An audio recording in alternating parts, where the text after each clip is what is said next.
So Ranganath గారి వ్యాఖ్యలను కూడా మనం కౌంట్ లో తీసుకోవాలి. అలాగే గౌరవ కోర్టు చేసిన వ్యాఖ్యలను కూడా ఈ రోజు మనం కౌంట్ లో తీసుకొని మాట్లాడుకోవాలి. దాదాపు జులై 2024లో ఫామ్ అయిన హైడ్రా రేపు జులైకి దాదాపు 2 సంవత్సరాలు పూర్తి చేసుకోవాల్సి వస్తుంది. ఈ 2 సంవత్సరాల్లో దాదాపు మీరు చెప్పినట్టు 63 కోర్టు ధిక్కరణ కేసులు ఉన్నాయి. రంగనాథ్ గారు ఈ రోజు స్టేట్మెంట్ ఏమి ఇచ్చారంటే, నేను చట్టాన్ని ఫాలో అవుతున్నా, రాజ్యాంగాన్ని ఫాలో అవుతున్నా, రాజ్యాంగంలో ఆర్టికల్ ఏం చెప్పిందో అది నేను చేస్తున్నా అని చెప్పి గౌరవ రంగనాథ్ గారు చెప్పడం జరిగింది. మరి రంగనాథ్ గారు అదే చేస్తుంటే మరి కోర్టులు ఎందుకు వాళ్ళకి ముట్టికాయలు వేసాయి? మరి రంగనాథ్ గారికి ముట్టికాయలు వేసాయా? రంగనాథ్ గారి యొక్క చెయ్యి గాని, రంగనాథ్ గారి యొక్క నడవకి గాని ఎవరి చేతిలో ఉంటది? రేవంత్ రెడ్డి గారి చేతిలో ఉంటది. ముఖ్యమంత్రిగా ఆయనే ఉన్నారు. ఈ హైడ్రా యొక్క మెయిన్ ఆయన కింద ఉంది కాబట్టి ఈ బాడీ. మరి కోర్టు ఇండైరెక్ట్ గా డైరెక్ట్ గా ముఖ్యమంత్రి గారికి ముట్టికాయలు వేసిందా అని చెప్పి ఒక్కసారి మనం భావించుకోవాలి. ఏంటంటే ఆయన రంగనాథ్ గారు కూడా చెప్పలేదు, 1,00,000 కోట్లకు పైగా ఆస్తుల్ని ఈ రోజు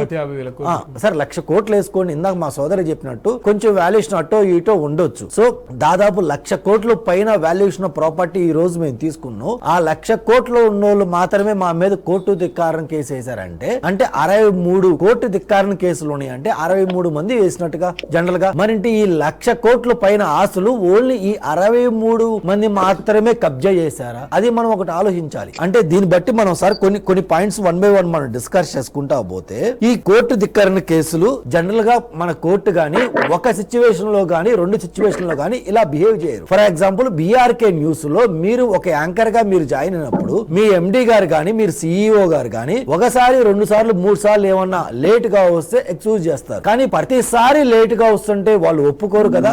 అలాగే మీరు రాజ్యాంగాన్ని గనుక ఫాలో అవుతున్నప్పుడు మీరు ఏం చేయాలి? డెఫినెట్ గా మీరు ఏం చేయాలి? కోర్టు స్టే ఆర్డర్ ఉన్నప్పుడు మనం వెళ్ళొచ్చా? మరి వెళ్తే అది కోర్టు ధిక్కారణ అయింది కదా. మరి కోర్టు ధిక్కారణ చేయమని చెప్పి మనకి రాజ్యాంగంలో ఎక్కడన్నా రాసి ఉందా? అది కదా పాయింట్. ఇంకపోతే స్టార్టింగ్ లో హైడ్రా వచ్చినప్పుడు భారతీయ జనతా పార్టీతో పాటు చాలా పార్టీలు దాన్ని స్వాగతించాయి. మేము ఎక్కడ హైడ్రాని తీసేయాలి ఇంకోటి అక్కడ స్టేట్మెంట్ ఇవ్వాల. మా అధ్యక్షుడు కానివ్వండి, మా ఎంపీలు కానివ్వండి, మా యొక్క సెంట్రల్ మినిస్టర్ గాని హైడ్రాని స్వాగతిస్తాను. కాకపోతే హైడ్రా అడిగేటప్పుడు ఆచితూచి అడిగేయండి. సామాన్యులకి వెళ్ళేటప్పుడు ప్రత్యామ్నాయం చూపించి మీరు ముందుకెళ్ళని చెప్పి పదే మేము చెప్పడం జరిగింది. ఈ రోజు కోర్టు కూడా ఇండైరెక్ట్ గా డైరెక్ట్ గా అదే చెప్పింది. కోర్టు ఏం చెప్తుంది? మీరు రాజ్యాంగానికి ఫాలో అవుతుంటే అందరికి రూల్స్ ఒకేలాగా ఉండాలి కదా. పేదవాళ్ళకి ఒకేలాగా రూల్స్, డబ్బున్నోళ్ళకి మరోలాగా రూల్స్, అలాగే మీ పార్టీ నేతలకి మరోలాగా రూల్స్ ఎందుకు ఉంటాయి అని చెప్పి ఈ రోజు కోర్టు చెప్పడం జరిగింది. గౌరవ ముఖ్యమంత్రి గారు ఏం చెప్తున్నారు?